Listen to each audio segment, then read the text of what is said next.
Welcome to the Oddity Shop, where the bizarre is always on sale.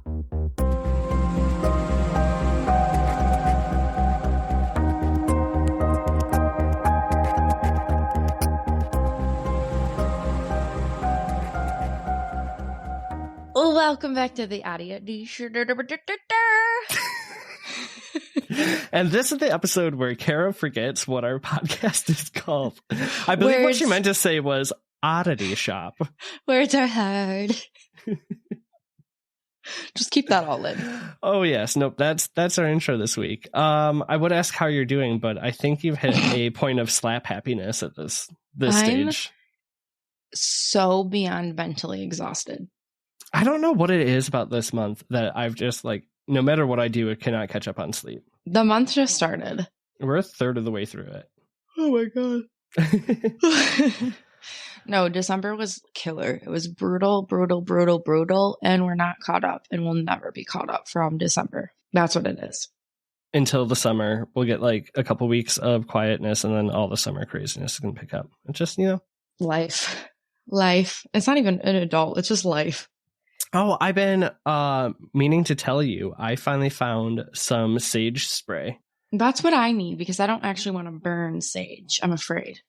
I don't mind burning it, but it's such a process. Yeah, you have to do it right. You have to. I panic about. I have some. It's sitting right next to me, and I've never burned it because I'm afraid.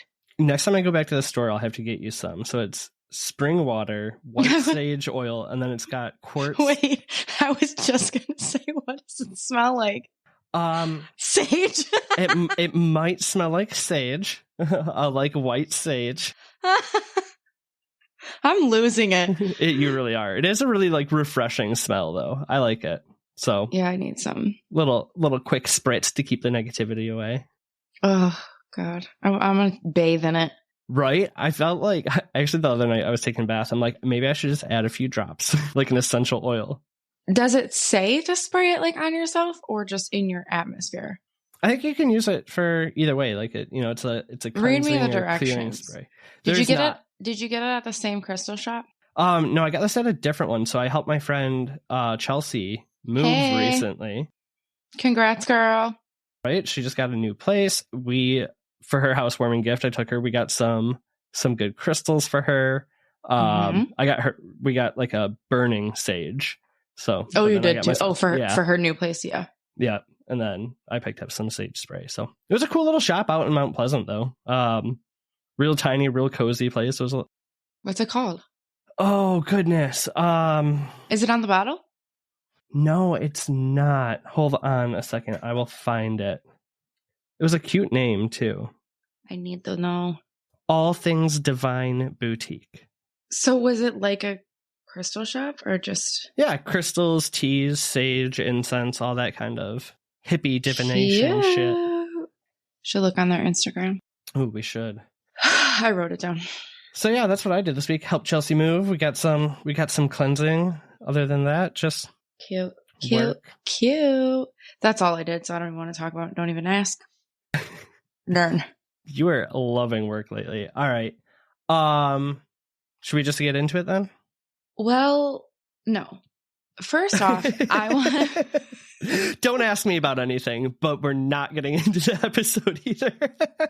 I just said don't ask me about my weekend or whatever. Fair. I did. I was thinking about this.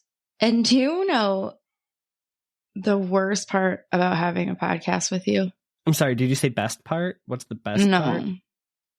The best part is that this is just our normal conversation, like our normal FaceTime daily. What's the worst part? That it's not our normal FaceTime conversation daily. I can't poop. I can't pee. I can't be eaten.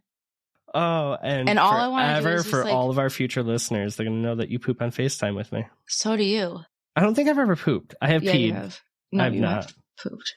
Yeah, you have. You just put it on mute. We're just way too close. I know, but it angered me because I poured a glass of wine and I sat down and I was like, damn, I really want to just be eating something because I'm chatting. I want to eat. I want to be cozy. If I want to pee, I usually would take you with me. All right, guys. Next week's episode from our bathroom. From the bathroom. Okay, but my other thing is I think we're starting to get haunted. I think you've been haunted. You're finally just giving it the attention. Well, you are. Welcome. Wait, I'm not denying it. No, but do you want to explain what happened to the audio? Oh, yeah. Okay, so 2 weeks back when we dropped the Buried Alive episode, so I'm going to start editing it. And usually for like, you guys don't hear the first minute or two while we're just like getting warmed up talking. So I'm listening to the playback, and it's before the actual episode and started. let me just also put in that we wait 20 seconds. We have like a bullcrap conversation. We stop. Zach will listen to it, make sure it sounds good, and then we'll start again. Right. So this was on the start again before our actual intro, and I'm going back to edit it, and there's like 2 seconds of a song that came in. So, but it's it's clear audio. It's not like somebody singing. It's almost like old school wires got crossed, right? And we picked up something else. But the funny thing is like, it's at a natural break in our conversation, and when we're recording, right, and I know I have to edit it, if there's background noise in Kara's, I'm like, oh my God, stop it or do this. Like, I neither one of us even commented on it. So it was only on the playback. No, and it would be like, if it was music or something, it was like almost the same like sound level as me. So it was like, it would have been loud. Right. Yeah. Like, it's not like your phone was sitting like, 4 feet away from the mic or something in the background of the room. Like it was very strange. Right. So he sends me the clip when he was editing. I was like, can you explain this? And I was like, no. And then like just weird things through that one. So like you'll hear some audio distortion in that episode, but it was not. Yeah. Like, usually we'll call each other out if we're hearing some weird stuff, and it was not happening. And you were saying that you were hearing like a guy, like almost like whispering. Yeah. It almost sounded like. So what you don't see is like I see Kara's whole room in her camera, right? If there was somebody like standing like 10 feet behind her, talking quietly there probably was. Ew, wait, was it on your audio or my audio? The whispering? It was all on yours. These crystals you got me are bullshit. They're like backwards. I actually brought more in. I didn't know it was all on my audio. I thought the guy was on you. Would you like me to hit you with some cleansing spray? Yes. Spray it at the camera. Thank you. I'm gonna drink it. Okay. I would not suggest that, especially since there are little crystals broken up in the bottle too. Oh, that's cute. Okay. All right. That's that. All right. So ghosts have been Kara's biggest fear. We're going to get into something this week that's one of my biggest fears. So Wait, but my new fear unlocked is gnomes. It's now all gnomes. I'm terrified. That's right. And you keep getting gnomes in your life. Yes. Wait, can I just, I have to. So your mom heard us talking about this, and she was in her mind at one point probably thinking that she was going to get me a gnome, because I always comment when she posts gnome pictures. So she knows, but she was probably going to get me a gnome as like a funny joke, right? And on that episode, I was like begging her, Denise, please don't give me a gnome because I'll feel so upset. Like, so she didn't. My niece painted me a Christmas picture. I'll post it on Instagram. We'll put it. And it's a freaking Christmas gnome. And when I opened it, I had to tell her because my face was like horrified. It's cute. Like, it's a cute little painting. It's like as her age, like it's a good painting. Yeah, I mean, she's 9, so yeah, it's cute. But I had to be like, Zoe, I'm really sorry, but I'm really terrified of gnomes. And she looked at me like, what the hell is wrong with you? And I'm like, but I love this. It's so cute. And then gnomes keep freaking popping up everywhere. Oh, I'm so sorry. This is another thing. So I told you that my mom had bought us a bunch of wine from Traverse City. Yeah. So when they were coming home, they dropped it off. I wasn't home, so Aaron let them in and dropped all the wine off, whatever. So when I was younger, pigs were my favorite animal, and I had thousands of pigs. I'm not even kidding you. Statues, figurines, stuffed animals, whatever. So my mom gave them all to me in bins, and I had this like over the summer. Yeah. And I had this one. It was probably like, I don't know, how tall is this? Like a foot? It's probably like a foot tall. Yeah. And it's like a ceramic, cute little pig. And I left it at their house. So I left it outside on the patio, like just waiting for them to notice. They didn't notice for a while. And so Rich, my stepdad, has been waiting for the perfect time to leave it somewhere around my house. So he brought it to Traverse City with him just so he could drop it off on the way home. And he put it on that rock that sits right in front of my garage. Yeah. And when I was pulling out the next morning, it was really dark because I left really early and I thought it was a gnome. You tell their story, now they're coming for you. I almost peed my pants. Oh my God, I would have paid money to see that. It was terrifying. But anyway, that's my fear. Now your fear. Sorry. Okay. So I have total white coat syndrome. Like anything doctor, anything medical, I can't do it. Right. Like to the point where I now preempt. Where did this come from? We don't even have the time to go into this, but I broke a couple limbs when I was a kid. Limbs?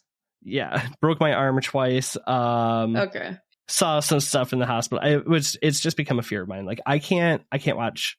I like Grey's Anatomy. I have to close my eyes whenever anything gets too gruesome. Like I just can't do. I don't like hospitals. I don't like doctors. My blood pressure goes through the roof. I always have to tell them like I don't have high blood pressure, but my cuff reading is going to be really bad. I mean, I don't blame you. I don't like hospitals either. They're just very eerie. They freak me out. I think the only thing scarier than like just hospital in general though are complete medical mysteries. Right, because like we trust doctors, like you trust them more than anybody else. Well, like I know as general, right? Like they're trusted, but when they can't even figure out what's going on, just totally freaks me out. So here's the question I have for you this week. Imagine you're at a hospital and everyone who comes into contact with you starts to become super, super sick. What are your thoughts and what are you going to do? Do you feel the most powerful and beautiful with the elements of the earth around you? Do you like one-of-a-kind jewelry? Do you sometimes feel like a woodland fairy? Me too. That's why I created Holly and Hemlock, a magical shop filled with handmade wooden jewelry and metaphysical tools. Come check out our enchanting wooden wares at www.hollyhemlock.com and join us in honoring the magic and beauty of nature with each unique creation. That's www.hollyhemlock.com. Why am I at the hospital? Like if I'm not sick, right? You're just saying everybody else you're at the gets hospital, sick. you're in the ER, you're heart racing. Let's just say that. So not anything that would be like, a flu or anything like that, but everyone around you gets really ill. There's so many things that my brain is like, right? Because it's just like it makes no sense. We're gonna get into one of those medical mystery stories today, though. Joy. So I have for you the story of Gloria Ramirez, aka the Toxic Lady. What a name. And not toxic as, the way Gen Zers use the term. We're talking like actual toxicity. Not like Britney Spears toxic? Not like that's where I thought you were going with that. Nope. The first time a gay man is talking about toxicness, and we are not even going to bring up Britney at all. Oh, well, that's her best music video. Oh, hands down. Okay. No, I am talking about Britney. Damn it. Gotcha. Okay, maybe Stronger, though, was a good one. Video, too. And that one, the only reason it's not as good as the others because it was just before the time. Well, and when she's in Stronger, when she's in the room and she's just with that chair and it's all dark and it's like, that's Stronger, right? Yeah. No, I think so. Yeah. That's a good one. It just has that like super bad, but at that time, good, just a heavy bass. Oh, love it. Okay. Back Britney. to Gloria Ramirez. So little bit of background on her. She is born January 11th, 1963 in Riverside, California. It's almost her birthday. It is almost her birthday, actually. Yeah, it'll be a little bit past her birthday when this comes out. But... It'll be past my birthday too, so. Oh. You missed it. Okay, you can't get mad at me for not wishing you a happy birthday on a podcast when we're recording when it hasn't even happened yet. Happy birthday, Kara. All right, so back to Gloria though. She lives a pretty tragic life. Oh. So she was married in her mid-20s. She has 2 children. However, before she turns 30, her and her husband do divorce. What year was this again? So she was born in 63, so this is like mid-80s, late 80s. Oh, for some reason I thought this was going to be so... No, this is relatively recent. So late 80s is when she has her kids, gets married, and gets divorced. So she continues to live in Riverside, Cali, her whole life. So now she has 2 young kids and she has a boyfriend. So now early 90s, right before she turns 31 years old, she's diagnosed with cervical cancer. Oh. And just 6 weeks after her first diagnosis, she learns that the cancer is very advanced. But doctors don't think that it's going to be fatal. They do think it's treatable. Okay. While it's a good prognosis, she's working, I want to say it was a server, I can't remember now, but she doesn't have a lot of money. She doesn't have access to great medical care. And because of this, and she was raising a family, she honestly kept her struggle pretty quiet. So she didn't tell a lot of family and friends. Oh, and that's hard because it's like you need support. Right. And she didn't have health insurance too. So she was dealing with a lot of pain and just trying to find her own ways to manage that. So February 19th, 1994, Gloria starts to suffer from severe heart palpitations and can't get it under control. Before that, though, the same day, she's dealing with severe nausea, she's vomiting, and once the heart issue starts, her boyfriend's like, I'm calling 911, you're going to the hospital. He calls the hospital, paramedics come and pick up Gloria, and around 8:15 p.m., she arrives at the hospital. She's confused, borderline delusional, has super, super elevated heart rate.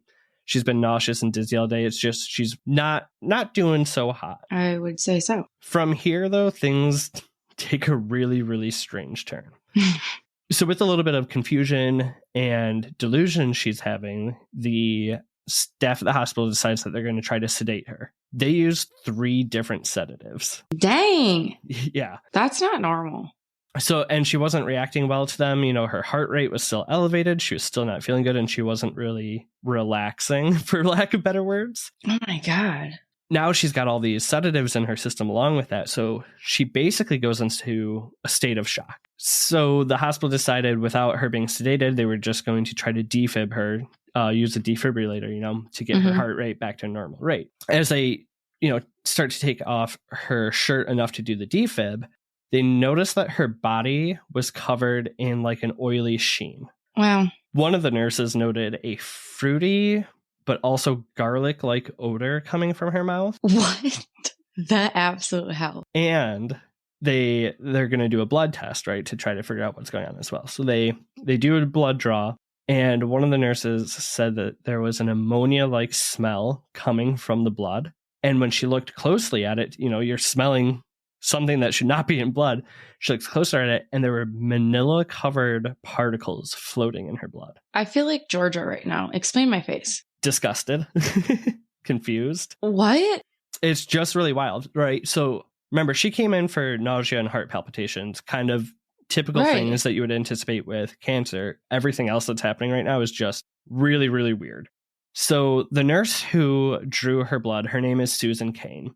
She's the first person who noticed the smell, the particles. Moments after this, she actually faints and is removed from the room.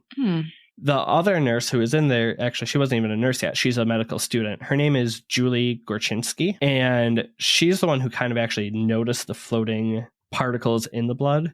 This other the medical student, right? She also begins to feel nauseous. She feels lightheaded. They take her over to the nurse's station to sit down. She sits down, passes out. There's a third person in the room who, with all the sedatives they were bringing in, they had a respiratory therapist. So this respiratory therapist begins to feel ill, and moments later they faint. So the staff is like, okay, wait, can I just backtrack? Okay, so she has a oily film on her body. Yes. Did she have that when she first came in, or we don't really know? So it was noticed when they removed her shirt to do the defib. Okay, so she's got very an likely, oily film on her body, which I always do because I use body oils. So okay. So more like an oily sheen, right? So it's like, yeah, like how I be looking when I be putting on my body oil. Anyway, then her breath smelled like what? It's like a fruity garlic odor. And then what else was there? And then weird blood. Her blood smelled like ammonia. This is really weird. So weird, in fact, now that people are passing out, the hospital staff, they immediately decide they're going to evacuate. So all the patients, all the staff, they move out to the parking lot because whatever was happening started to spread and spread quickly. Okay, and they realized it was coming from her. They assumed, right, because there was the 3 people who were in immediate contact with her. They don't have like a all that's coming to my head is like a biohazard unit, but like a what are the units where you get secluded when you're like God, what is this called? Solitary? No. But we know what I'm talking about. Okay. They didn't have like shove her in that. They just evacuated everybody out of the hospital? When you figure out how fast this all happens, you're going to understand. I'm over this right now. They start to evacuate because other people start to feel sick. In 30 minutes from the time she's admitted, remember, she's admitted at 8:15 p.m. By 9 o'clock, 23 people are ill. 5 being hospitalized in the ICU for days after this. They're all suffering from similar things: fainting, convulsions, breathing issues, vomiting, and circulatory issues. Okay. Who brought her to the hospital? Her boyfriend? Paramedics did. She was okay, but her boyfriend and children are absolutely fine and they just be living with her? Yes. How? Nobody started feeling sick until they did the blood draw. So it was... Just hold on to that for a bit. I don't like this. It's 9 p.m. A small crew remains at the hospital to try to stabilize Gloria. Or it's just before 9. They did about a half hour of defib and CPR. And at the age of 31, just before 9 p.m., Gloria Ramirez is pronounced dead. Oh, damn. I guess I wasn't expecting her to die. I just was thinking that she was just spreading all this shit to everybody. So that's why they didn't have time to move her to solitary, sounds like prison, but a secluded area because she's not stable. Her heart rate's getting worse. They needed to stabilize her, but they also had to move all these other patients away from whatever's happening, right? So, and it's all happening in a half hour. So it's like her blood secretion is not the right word at all.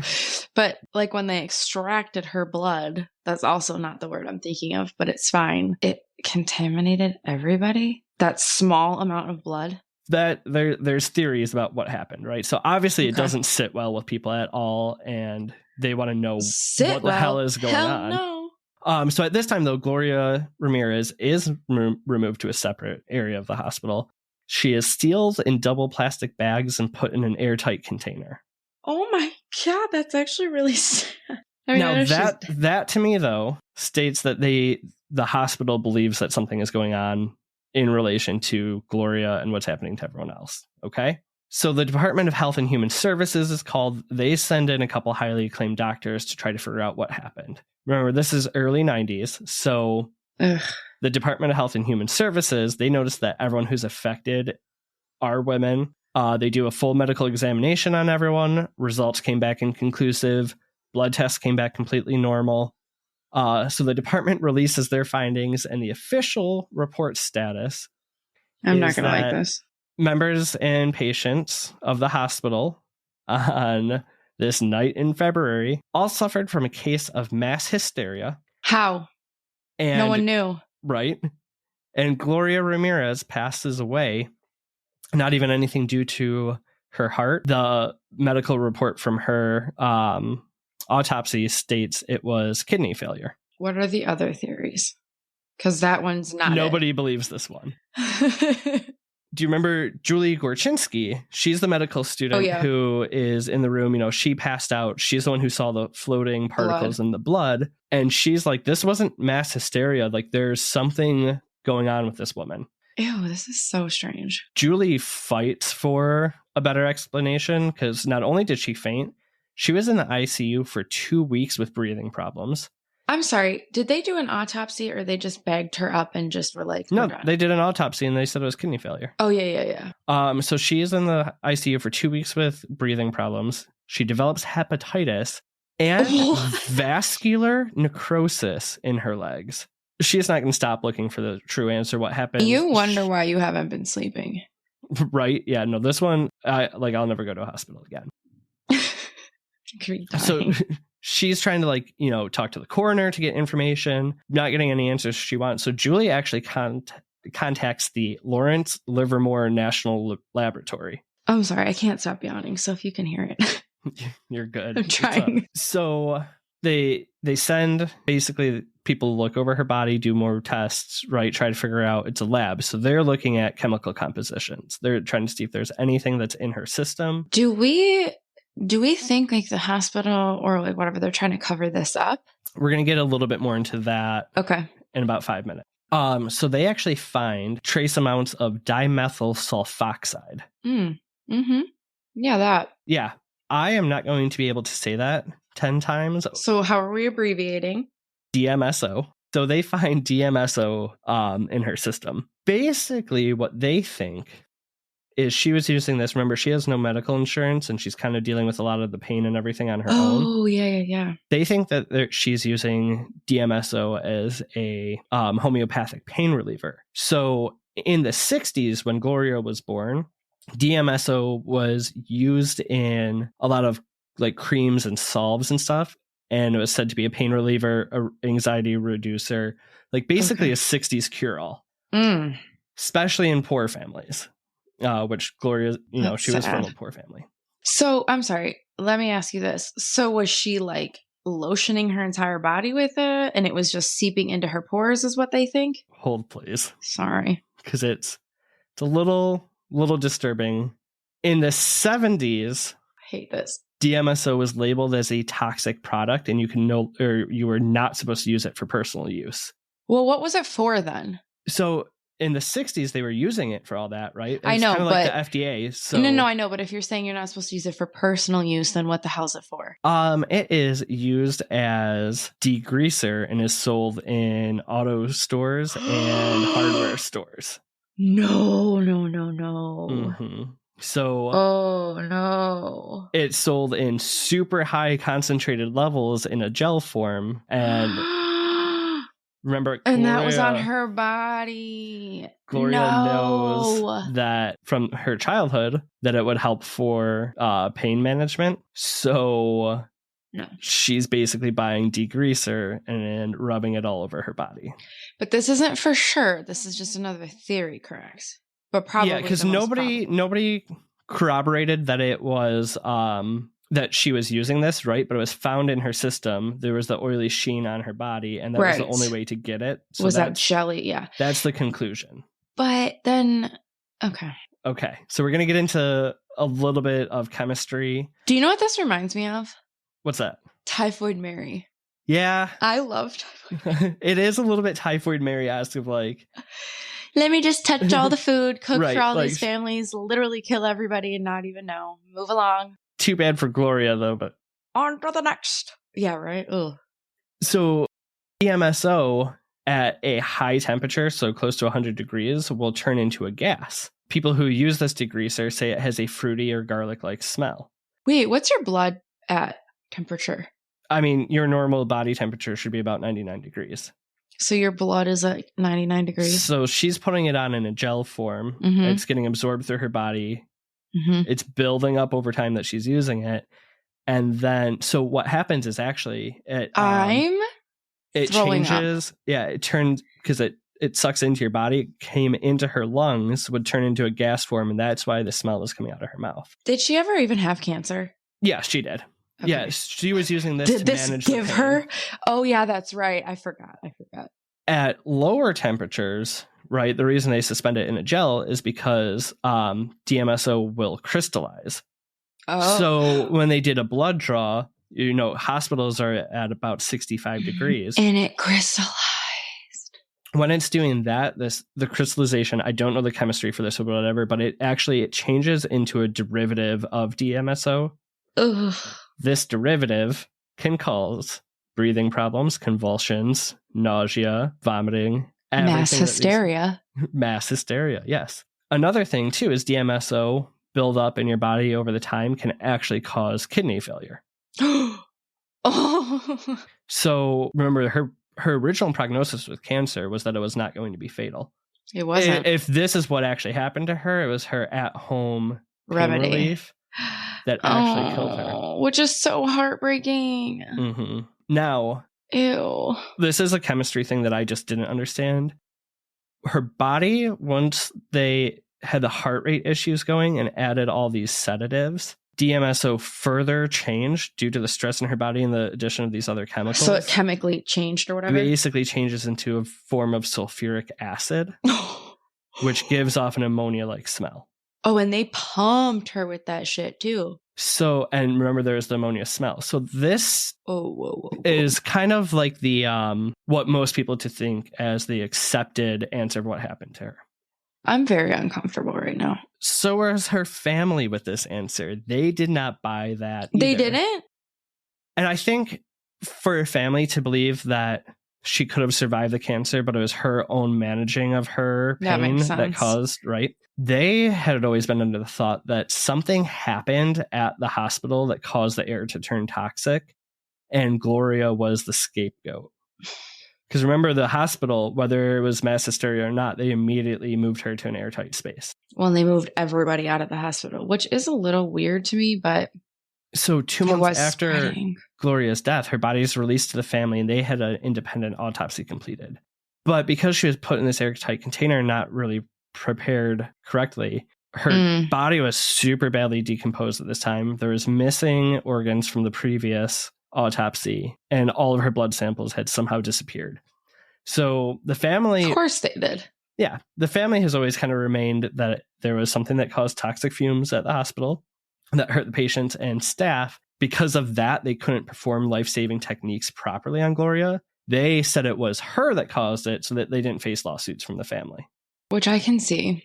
Right. Because it's always in those cases where it's like, where did the blood samples go? Where did the paperwork go? What do you mean it just disappeared? Like that kind of stuff. Like I think they have grounds to stand on there, but I really think it was the DMSO because it describes everything that was happening prior with to her, and it also makes sense for the people who were affected afterwards. But yeah, so Gloria Ramirez, she's buried literally months after April 20th, 1994. She's buried Riverside Olivewood Memorial Park. Her family has forever doubted the official narrative. The Department of Health and Human Services actually never takes this lab's answer, and they say that it was just cancer-related kidney failure and mass hysteria. So at no point has anybody ever actually agreed. That's the dumbest one I've heard. And I think it's crazy that the only reason we probably have this explanation that does make sense is for the med student, Julia Gorczynski. Right. Had she never pushed it, they would have never. Oh my God. So since then, though, I mean, Gloria Ramirez has been in tons and tons of medical journals and textbooks. Like her case is still talked about all the time on how to handle medical mysteries. So that there's not mass hysteria. Her story's even been the inspiration for TV shows. So some, I think there was a Grey's. Probably. There was also an X-Files episode. It was a really similar for somebody who came to the hospital and was another toxic lady. But yeah, I mean, with, the family is the only one who had a independent autopsy, and the body was in such bad shape at that time that we might never actually know what truly happened. I've got an idea. Hit me. We hold a seance. I really thought there was going to be more. No, we ask her ourselves. Here's the whole idea. We hold a seance. Listen, Beach. Did you rub your body in motor oil greaser? What was it? Degreaser. Did you do it? Okay. Okay, we probably shouldn't just straight up call her a bitch. I said beach. I don't know if she'd love that either, but I feel really bad. That's one thing we could try. I mean, that is so just sad. So tragic. I mean, her life was so short and... So, did anyone else in the hospital actually die? They just got really sick? Nobody else died, but they got, I mean, people, Julie Gorczynski, she was in the ICU for 2 weeks. Well, yeah, and she got, I was going to say gonorrhea. What did she get? Basically, the veins behind her knees started to disintegrate, necrosis. Necrosis. What was the other thing? Hepatitis. Yeah. Gonorrhea. Okay, sometimes hepatitis is like a foodborne or airborne illness. You will get chlamydia and you will die. But could you imagine that? Well, here's the thing. This happens so fast. No, you can't imagine that because the people that it's happening to can't even imagine it because it's happening so fast. You don't even know what's going on. I mean, in under an hour, 3 people faint. They evacuate an entire portion of the hospital and Gloria dies. This all happens within 45 minutes. I'm obviously not a medical student. Thank God. Or a scientist or whatever. But I almost don't think that the hospital did anything wrong, because I just like, what do they think they would have been covering up? Like, what did they do Right. that they were covering up? Like, by this point, somebody would have had a theory as to what happened, like what the hospital did incorrectly for I really all think of those that's things just to the happen. family not wanting to believe that it was probably self-inflicted. Right. That's what I'm saying. I'm just, at this point, like you just said, this is in so much medical journals and it's still such a big thing that somebody would have like, okay, this is what the hospital did. Like, this makes sense. Like, they did this, and this incorrectly. All of these things, like, it was like a trifecta of all of this stuff makes sense. But like, they're not even saying that they know what they did wrong. They're just thinking that they did something incorrectly and they're trying to cover it up. They think that somehow the hospital let a toxic substance into the air system. Right. But like, how is my point? Like, at this point, beyond somebody that, would have had another theory for that, or maybe they do. But and that's why I think it's got to be this. It tracks. It was a cure-all from when she was a kid. correct. You can get it in a grocery store, and every now odd thing that happened is able to be described by the substance. here's my other thought. I'm sure her parents, mom, whatever, probably feels awful because maybe they were the one that was like, maybe you could try this. We used to use it when you were young, or like, I've been using it for this. Like, you know what I mean? Like, it could be one of those things where it's just like the guilt is killing mom, parents, and they're just like, no, this can't be what it was. Right. Or even if it's not the guilt, they're like, I used it all the time growing up. I'm fine. Mm-hmm. And them not knowing the chemistry behind it. I just think it's such an odd case. That's really shocking that the sedative that they had to pump her with so much, which in effect actually made it worse chemically. Right. Ew.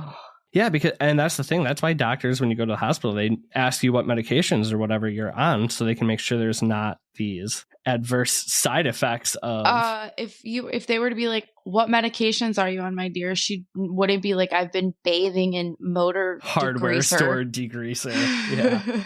So, ew, just think of that. That's so gross. This makes me just feel so nasty because, okay, I was thinking about this just yesterday, and this kind of like is on the same topic because it's just like, you think about how it was just like her pores were essentially like, ew. I think what makes me really angry is that it comes back to medical care and what a fucking scheme it is, because she couldn't afford good medical care to manage her pain, so she had to rely on her best practice that she knew. Right. What I was going to say is that, because it just makes me think of like how her body was so built up with this shit after, like, you know what I mean? It's seeping into her pores, building and building and building. But I never really wear my glasses. Like, I don't like wearing my glasses too much, but lately I've been wearing them. And I just like, I'm astonished at how dirty they fucking get. I'll clean them, and like an hour later, they're like dirty. But that's how filthy and disgusting like the air is, the environment that you're in. And if you think about that, your face and like your hand, like you're exposed to that shit all the time, just building up in fucking nasty little shit in your pores. Oh, that's my rant. It's nasty. I'm not sure what that had to do with... Because she's rubbing all this shit into her pores. It's seeping into her pores, getting into her blood. It's like killing her. Yeah. Yeah. I mean, that probably caused her kidney failure more than anything related to the cancer. Oh, that's so heartbreaking. Yeah, that's the tragic story of Gloria Ramirez. We should do Typhoid Mary too. I think you need to cover Typhoid Mary. I would love to hear it. I know you, because you just love Typhoid Mary. It's just it's just it's hard to believe that even when... What year was that? Hold on, I gotta look. Because they basically tell her, you have to stop cooking for people. You're making everyone sick. And she's like, no, fuck you. I know what I'm doing. Because at one point they did. Yeah. Yeah. I kind of forgot about that. They literally said, like, you're likely a carrier of the typhoid. Stop cooking. It's actually illegal for you to keep cooking. And I think she changed her name and kept doing it. She did. I actually forgot about that part. That's why they ended up having to like lock her away. 1907. Typhoid Mary was a famous carrier of the typhoid bacterium. She allegedly was the source of multiple outbreaks of typhoid fever in New York City and Long Island between 1900 and 1907. So for people who don't know the story, the 30-second thing is she was like an in-home cook nanny, right? Or nanny, like a maid, kind of, yeah. And she carried typhoid. So as she's cooking the meals, she was actually infecting. Oh yeah. Do you have the number of how many people who? I can look it up, but guides.loc.gov says in the fall of 1906, Mary, a cook, is found to be patient 0 for a typhoid outbreak leading to her exile. But yeah, they figure out she was that she patient carries 0. it. Tell her to stop cooking, and she just changed her name and continued doing what she did best, which was cooking and killing. Okay, let's see how many. Okay, Typhoid Mary was an Irish-born American cook believed to have infected between 51 and 122 people with typhoid fever. That's insane. The infection caused 3 confirmed deaths, with unconfirmed estimates of up to 50. Oh my God. That's from Wikipedia. I'm sorry, but I just think it's funny because it's not funny. It's not actually funny, but it's so funny that, like you said, she's just like, nah, it's not me. Yeah, no. Bitch, No, I'm gonna keep on I'm gonna keep cooking. And it's 1907. You ain't washing your hands and putting gloves on. She's just got her freaking hands and everything. Oh, gross. Oh, Mary. Holy moly. Yeah, so I'm never going to go to the hospital. It's fine. I'm going to just treat everything at home with degreaser. So, I have to go to U of M to see an immunologist. So should I just use degreaser instead? And maybe that'll help all my issues? Yeah, do that. Get some of those, like the copper gloves or whatever, and call it good. And some sage spray. I'm going to bathe in it. Drink it. Go. Okay. Well, don't forget to, rate us, leave us a review. Tell us your medical mystery stories. Oh, no, I can't handle that. Don't tell me that. Tell me your ghost stories. Tell me your Bigfoot, cryptid. Don't give me your medical stories. I don't want that. Send them to me. Just make you don't want my phobia worse. You already don't sleep as you're like clutching your sage spray in your hand. I'm just fidgeting. But other than that, do you have anything else? I think we can let them go. I hope I had a great birthday. I'm going to say I did. Manifest. I had a great birthday. Thanks for it. Thanks for all the birthday wishes, guys. And creep it real, you oddballs. Goodbye. Bye.